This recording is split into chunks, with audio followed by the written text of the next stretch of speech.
العالمين وأصلي وأسلم على رسول الأمين وعلى آله وصحبه أجمعين أما بعد اللهم صل على سيدنا ومولانا محمد وعلى آله وصحبه أجمعين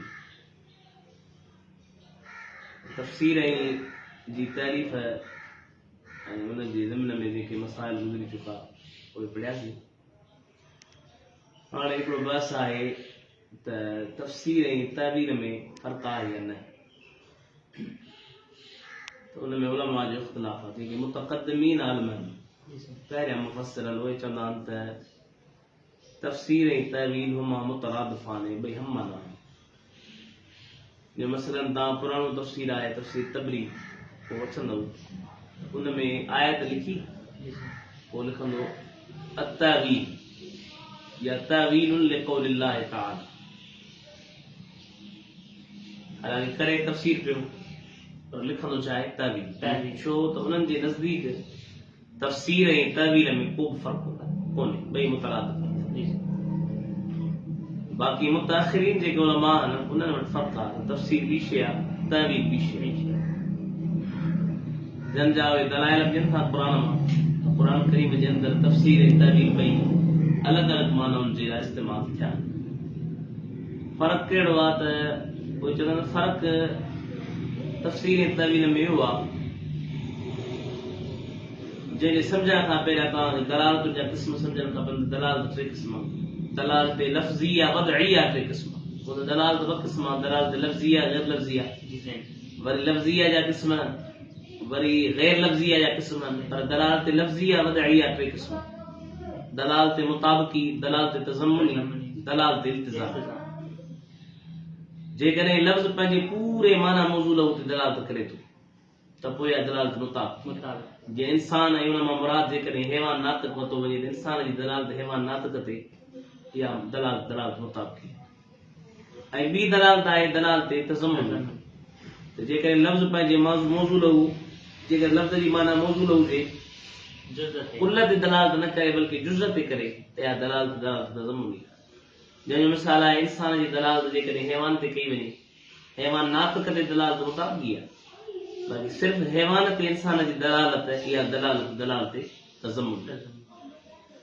ऐं जेकॾहिं लफ़्ज़ जी दलालत पूरे मौज़ूअ ते बि न, मौज़ूअ जे जुज़ ते बि न, बल्कि जंहिंजे लाइ उहो मौज़ू कयो वियो आहे उन जे लाज़िमत ते दलालत करे त पोइ इहा दलालत इल्तिज़ामी। जीअं इंसान जी दलालत इल्म ते, त इल्म जी जेका क़ाबिलियत आहे उहा इंसान जो न को जुज़ आहे न को कुल आहे, बल्कि इंसान जे अंदरि इहा क़ाबिलियत आहे त उहो आलिम बणिजी सघे थो। त इहा दलालत कहिड़ी आहे? इल्तिज़ाम। त उलमा चवनि था जेकॾहिं कंहिं लफ़्ज़ जो तफ़सीर अहिड़े एतबार सां कयो वञे जो उहो लफ़्ज़ या तशरीह अहिड़े एतबार सां कई वञे जो लफ़्ज़ पंहिंजे मौज़ूअ हुजे, कुल ते दलालत करे, तब इहो तफ़सीर आहे। ऐं जेकॾहिं लफ़्ज़ जी तशरीह अहिड़ी कई वञे जो उन जे कुल ते दलालत न करे माना थी, बल्कि जुज़ ते करे, यानी दलालत मुताबिक तज़म्मुनी हुजे, तब इहो तफ़सीर आहे।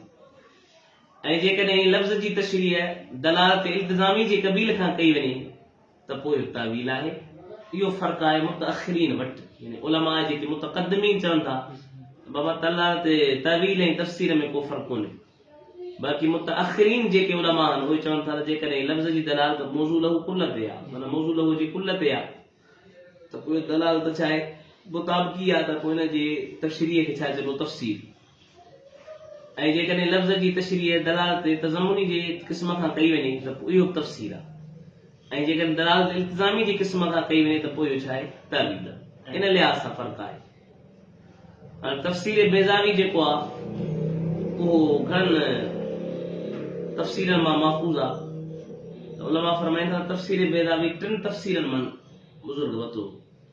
हिकिड़ो आहे तफ़सीर कशाफ जेको ज़मख़शरी जो आहे, जेको नहव ऐं बलागत जो वॾो मतिलबु त मजमू आहे, तफ़सीर कशाफ उन मां हिन वरितो। ॿियो तफ़सीर आहे इमाम फ़खरुद्दीन राज़ी जो मफ़ातिहुल ग़ैब, जंहिंखे तफ़सीर कबीर चऊं था, उन मां हिन वरितो।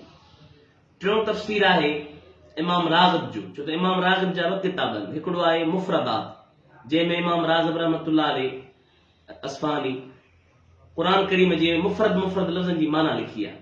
त बाज़ उलमा चवंदा आहिनि त जेको तफ़सीर बेज़ावी आहे उहो उन मुफ़रदात मां वरितल आहे, पर बहस चवनि था न मुफ़रदात मां कोन्हे वरितल, बल्कि इमाम राग़िब जो जीअं हिकिड़ो किताब मुफ़रदात आहे, ईअं इमाम राग़िब जो हिकिड़ो तफ़सीर आहे जंहिंखे चवंदा आहिनि तफ़सीर इमाम राग़िब, जंहिंजो हिकिड़ो जुज़ जेको आहे मख़तूतो माना हथ अखर लिखियल हो, हिकिड़ो जुज़ जेको आहे हुनजो तहक़ीक़ सां छपिजी चुको आहे, बाक़ी ॿिया जुज़ हुनजा मफ़क़ूद आहिनि। पर उन दौर में हुआ जंहिं मां हज़रत इमाम बेज़ावी टिनि तफ़सीरनि मां, तफ़सीर कशाफ, तफ़सीर इमाम राज़ी ऐं तफ़सीर इमाम राग़िब।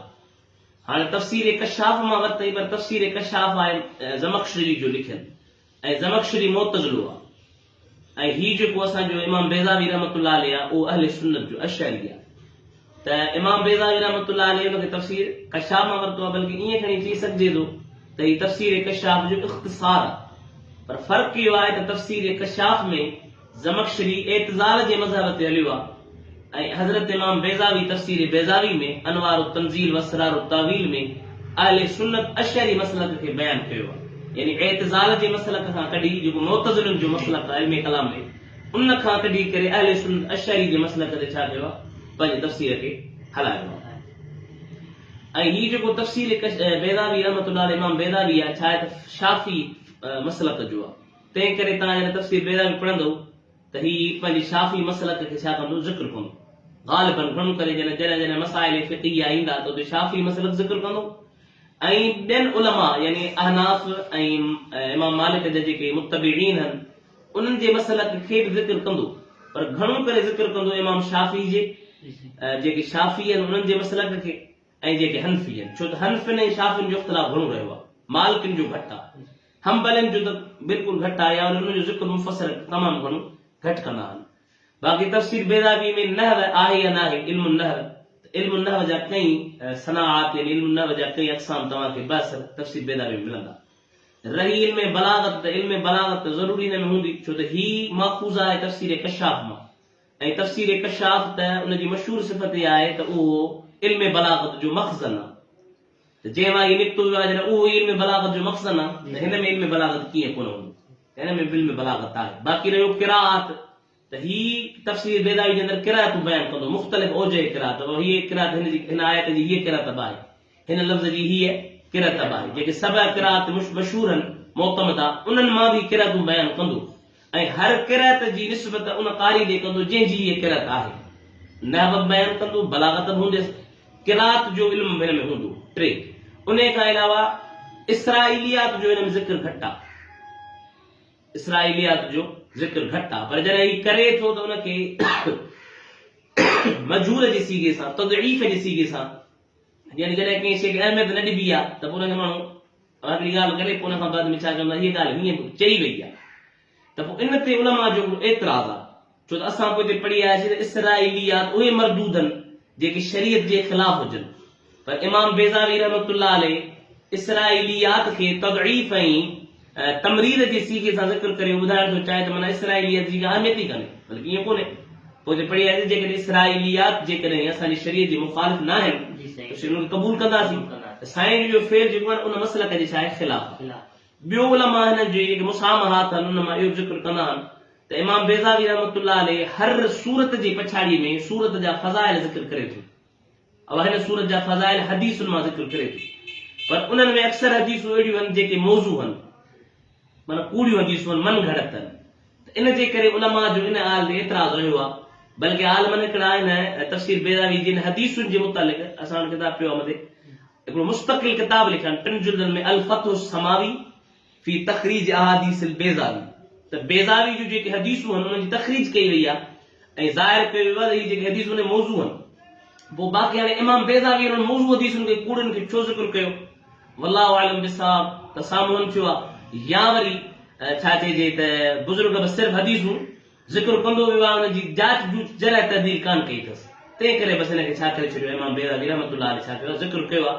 बाक़ी इहा उलमा हिननि ते गिरफ़्त कई आहे त हिन तफ़सीर जे पछाड़ी में मौज़ू हदीसूं छा कंदियूं आहिनि, आंदियूं आहिनि, तंहिं करे इहो माण्हू एहतियात रखे जेके हिन हदीसूं आंदियूं आहिनि अक्सर करे ईअं न आहे, पर हुनखे माण्हू हदीसुनि जी किताबुनि खे मुतालो कंदो, फ़तहु समावी इमाम अब्दुर मनावी जी किताब मरूफ़ थी वेंदी। हिन जे मथां जेके हाशा लिखिया आहिनि उलमा 3000 खां मथे हाशा लिखिया अथनि, ॿियनि लफ़्ज़नि में 3000 खां मथे शरह हिन जा सिर्फ़ु तफ़सीर बेज़ावी जा। अच्छा छो भला ॿिया तफ़सीर हुआ, असल में छा हो त जॾहिं उस्मानी दौर हो, हींअर सऊदी जी हुकूमत आहे, सऊदी हुकूमत खां पहिरियां उस्मानी हुकूमत हुई तुर्की जी, ये अब्दुल गाज़ी जो पुटु उस्मान, उनजे करे उनखे चवंदा उस्मानी हुकूमत। उन उस्मानी हुकूमत में शर्त हो त जेको माण्हू चाहे थो त मां वॾो आलम थियां या मूंखे वॾे इल्म जे मर्तबे ते विहारियो वञे, मशीखा मूंखे ॾिनी वञे, तदरीस जी मनसब मूंखे ॾिनी वञे, उनखे तॾहिं ॾींदासीं जॾहिं उहो तफ़सीर बेदावी ते हाशो लिखी अचे। न सम्झो माना जॾहिं उहो तफ़सीर बेदावी ते हाशो लिखी ईंदो पोइ असीं हुनखे मुदरस कंदासीं। यानी हुन में एतिरी अहलियत हुजे जो तफ़सीर बेदावी ते हाशो लिखी सघे ऐं हुनजो इम्तिहान ॾे पास थिए त बाद में असीं हुनखे मुदरसी ॾींदासीं। जेकॾहिं इहा अहलियत कोन्हे जो तफ़सीर बेदावी पढ़ाए नथो सघे मसलन, या वरी तफ़सीर बेदावी मथो हाशो नथो लिखी सघे, तंहिं करे उन उस्मानी दौर में घणो हुनते ज़ोर हो। माना बादशाह जो शौक़ जेको आलम सभु तफ़सीर बेदावी ते हाशो लिखंदो या तफ़सीर बेदावी जी इम्तिहान ॾींदो, असीं हुनखे मशीखा या मुदरस या पंहिंजे ख़ुसूसी जेके इल्मी मक़ाम उन्हनि ते विहारींदासीं। त हाशा तमामु घणा लिखिया विया आहिनि हिन इल्म जी। ऐं अॼु ताईं बि मशरक़ खां मग़रब में, ईअं न सिर्फ़ु पाकिस्तान हिंदुस्तान में, पाकिस्तान में, मग़रब में, सऊदी में, अरबन में अॼु ताईं तफ़सीर बेदावी जो दर्स ॾिनो थो वञे। यानी इहो एतिरो मुतबर इल्मी तफ़सीर आहे जो हिन जा हाशा तमामु घणा ऐं हिन जी तदरीस तमामु घणी हली रही आहे।